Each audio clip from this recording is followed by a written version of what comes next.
Assalamualaikum warahmatullahi wabarakatuh.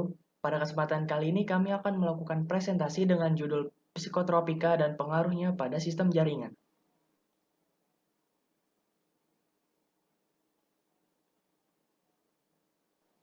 Sebelum itu, kami perkenalkan diri dulu. Nama saya Muhammad Tiaul Haq, saya nomor absen 18. Perkenalkan, nama saya Syahrul Binti Saputra, absen 34. Perkenalkan, nama saya Fahri Imam Prasojo dari kelas 11 MIPA 5, nomor absen 13. Nama saya Muhammad Fadil Fahlevi, absen 21.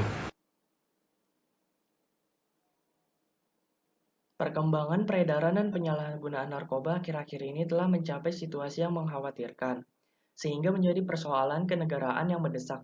Karena korban penyalahgunaan narkoba bukan hanya orang dewasa, mahasiswa, tetapi juga pelajar SMU sampai pelajar setingkat SD. Ternyata remaja merupakan golongan yang rentan terhadap penyalahgunaan narkoba karena selain memiliki sifat yang dinamis, energik, dan juga selalu ingin mencoba, penyalahgunaan narkoba yang sudah sampai level kronis dapat mengakibatkan perubahan jangka panjang dalam sel-sel otak yang mendorong terjadinya paranoia, depresi, agresi, hingga halusinasi. Nafza. Nafza merupakan kepanjangan dari narkotika, psikotropika, dan zat adiktif. Yang pertama ada narkotika, yaitu zat atau obat yang berasal dari tanaman atau bukan tanaman, baik sintetis maupun semi-sintetis yang dapat menyebabkan penurunan atau perubahan kesadaran, hilangnya rasa, mengurangi sampai menghilangkan rasa nyeri, dan dapat menimbulkan ketergantungan. Yang kedua ada psikotropika, yaitu zat atau obat baik alamiah maupun sintetis, bukan narkotika, yang berkhasiat psikoaktif melalui pengaruh selektif pada susunan saraf pusat yang menyebabkan perubahan khas pada aktivitas mental dan perilaku. Habis itu yang ketiga ada zat adiktif, yaitu zat aktif yang jika dikonsumsi oleh organisme hidup, maka dapat menyebabkan kerja biologis serta menimbulkan efek ketergantungan atau adiksi yang sulit dihentikan. Selanjutnya ada jenis nafza berdasarkan efek yang ditimbulkan. Yang pertama ada stimulan, yaitu golongan nafza yang dapat merangsang atau meningkatkan gairah kerja sehingga pemakainya merasa aktif dan bersemangat. Contohnya ada kokain, amfetamin, dan nikotin. Yang kedua ada depresan, yaitu golongan nafza yang dapat mengurangi aktivitas fungsional tubuh sehingga pemakainya merasa tenang, mudah tidur, hingga tidak sadarkan diri. Contohnya ada morfin, kodein, dan alkohol. Yang ketiga ada halusinogen, yaitu golongan nafza yang dapat memberikan efek halusinasi atau berkhayal berlebihan. Contohnya ada ganja dan LSD. Selanjutnya ada pengelompokan narkotika dan psikotropika. Pada pengelompokan narkotika ada 3 golongan, yaitu yang pertama ada narkotika golongan 1, yaitu memiliki efek ketergantungan tinggi sehingga tidak dapat dimanfaatkan dalam terapi pengobatan dan hanya untuk pengembangan iptek. Contohnya ada heroin, kokain, dan ganja. Yang kedua ada narkotika golongan kedua, memiliki efek ketergantungan sedang sehingga dapat dimanfaatkan dalam terapi pengobatan dan pengembangan iptek. Contohnya adalah morfin. Yang ketiga ada narkotika golongan ketiga, memiliki efek ketergantungan rendah sehingga banyak dimanfaatkan dalam terapi pengobatan dan pengembangan iptek.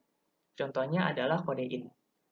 Sedangkan pengelompokan psikotropika ada 4 golongan, yaitu yang pertama ada psikotropika golongan pertama, memiliki efek ketergantungan sangat tinggi sehingga tidak dapat dimanfaatkan dalam terapi pengobatan, hanya untuk pengembangan iptek. Contohnya adalah ekstasi dan LSD. Yang kedua ada psikotropika golongan kedua, memiliki efek tergantungan tinggi tapi dapat dimanfaatkan dalam terapi pengobatan dan pengembangan iptek. Contohnya adalah amfetamin. Yang ketiga ada psikotropika golongan ketiga, memiliki efek ketergantungan sedang sehingga banyak dimanfaatkan dalam terapi pengobatan dan pengembangan iptek. Contohnya adalah fenobarbital. Yang keempat ada psikotropika golongan keempat, memiliki efek ketergantungan rendah sehingga umum dimanfaatkan dalam terapi pengobatan dan pengembangan iptek. Contohnya adalah diazepam.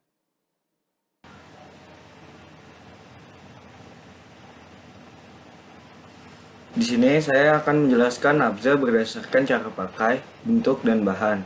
Yang pertama berdasarkan cara pakai dan bentuk. 1. Kokain, bentuk dan cara pakai berupa kristal putih membuat garis lurus dengan kokain, kemudian dihirup menggunakan sedotan atau dibakar bersama dengan tembakau. Yang kedua, kannabis, bentuk cara pakai bunga dikeringkan, dihisap dengan cara dijadikan menyerupai rokok, sedotan atau dengan menggunakan pipa rokok. Yang ketiga, amfetamin, bentuk dan cara pakai bubuk warna putih dan keabuan dan juga tablet dihirup dan juga yang tablet diminum dengan air. Yang keempat, lysergic acid, bentuk cara pakai seperti perangko kecil, juga ada pil dan kapsul diletakkan pada lidah selama 30-60 detik. Lalu yang kelima, benzodiapen, bentuk cara pakai berbentuk tablet, sirup juga suntik dengan diminum, disuntik atau dimasukkan lewat anus. Yang keenam, solven atau inhalasi, bentuk cara pakai berbentuk uap gas seperti tinar dengan cara dihirup.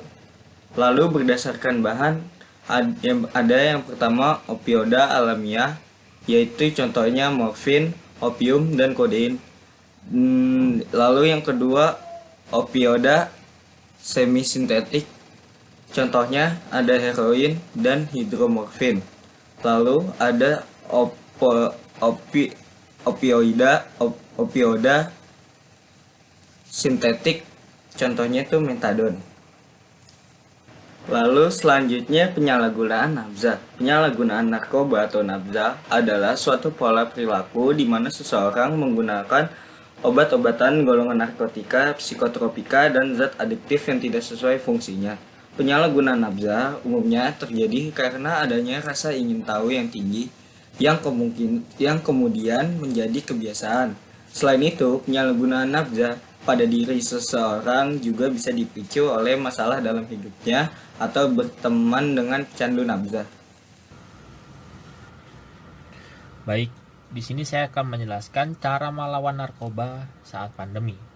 Yang pertama, fokus ke hal yang positif, yaitu dengan cara belajar online, olahraga di rumah saja, dan hal-hal produktif lainnya. Yang kedua, berani menolak hal buruk. Caranya, jangan ragu menolak ajakan untuk mencoba hal yang berbau narkoba. Yang ketiga, peran komunikasi oleh keluarga, manfaat media yang untuk bisa saling berkabar walaupun berjarak. Yang keempat, sadar akan dampaknya narkoba. Caranya, setiap penyalahgunaan narkoba hanya akan berdampak buruk. Yang ketiga, tanamilah nilai agama. Caranya, jangan lupa untuk berdoa, meminta jalan keluar dari segala kesulitan. Baik, saya akan menerangkan slide berikutnya, yaitu slide ke-10, yaitu tentang sikap kepedulian terhadap bahaya narkoba. Yang pertama, masyarakat hendaknya tanggap terhadap potensi penyalahgunaan narkoba di lingkungannya. Yang kedua, memberi informasi bahaya narkoba. Yang ketiga, keluarga memantau pergaulan dan aktivitas anak. Paling penting. Yang keempat, pemerintah harus menerapkan kurikulum tentang bahayanya narkoba. Sekian yang bisa saya sampaikan, kurang lebihnya mohon maaf. Selanjutnya akan dijelaskan oleh teman saya yang bernama Muhammad Fadil Khalif. Pengguna narkoba akan cenderung melakukan perilaku yang beresiko dikarenakan orang itu tidak lagi bisa mengontrol dirinya dengan baik.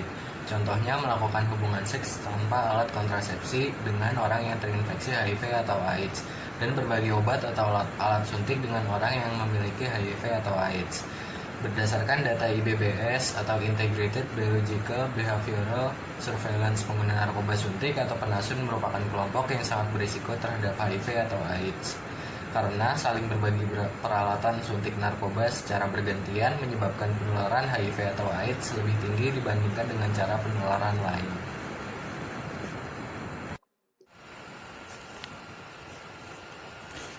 Saat pengguna narkoba terinfeksi HIV atau AIDS, sistem imunitas tubuhnya akan terus memburuk. AIDS dimulai dari infeksi HIV jangka panjang. HIV adalah virus yang menyerang sel CD4+ atau sel T dalam sistem imun yang spesifik bertugas melawan infeksi. Infeksi ini menyebabkan jumlah sel CD4+ turun secara dramatis sehingga sistem imun tubuh Anda tidak cukup kuat untuk melawan infeksi. Akibatnya, jumlah viral load HIV bisa meningkat. Ketika viral load Anda tinggi, itu artinya sistem kekebalan tubuh sudah gagal bekerja melawan HIV dengan baik. Ternyata saat pengguna narkoba terinfeksi HIV atau AIDS akan lebih rentan terkena IMS atau infeksi menular seksual. Tim peneliti Fakultas Kedokteran Universitas Airlangga menguak fenomena kejadian IMS atau infeksi menular seksual pada penderita HIV atau AIDS melalui sebuah penelitian. Hasilnya mencengangkan. Dari penelitian tersebut, tim menyimpulkan bahwa terjadi kenaikan jumlah pasien dengan HIV dari tahun 2013 hingga 2014. Bahkan meningkatnya jumlah pasien HIV juga diikuti dengan bertambahnya jumlah pasien IMS. Pasien HIV akan lebih mudah terkena penyakit oportunistik yang disebabkan oleh beberapa mikroorganisme seperti virus, jamur maupun bakteri.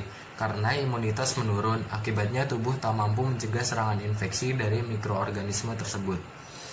Dari penelitian itu, tim peneliti menyimpulkan adanya hubungan antara jumlah pasien HIV dengan peningkatan jumlah infeksi HPV. Menurunnya pertahanan imunitas seluler pada pasien HIV yang ditandai dengan berkurangnya jumlah CD4+ pada tubuh membuat pasien lebih mudah terkena infeksi HPV.